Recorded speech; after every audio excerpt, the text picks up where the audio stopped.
In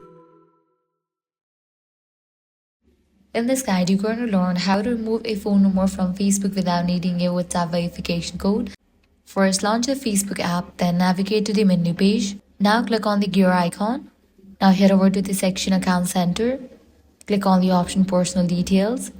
Now click on the option Contact Info. Confirm that the number you want to remove is correct. It's a good idea to add a backup phone number before removing the old one.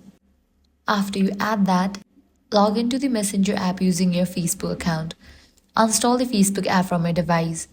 Now open your Messenger, navigate to the menu page, then click on the option Settings, head over to the section Account Center, scroll all the way down. Now here, click on the option Personal Details. Tap on Contact Info, choose the WhatsApp number that you want to remove. Tap Delete and the number will be removed instantly without requiring a WhatsApp passcode. So that's all for this video. If this video helped you out, do not forget to like, share and subscribe. Thanks for watching.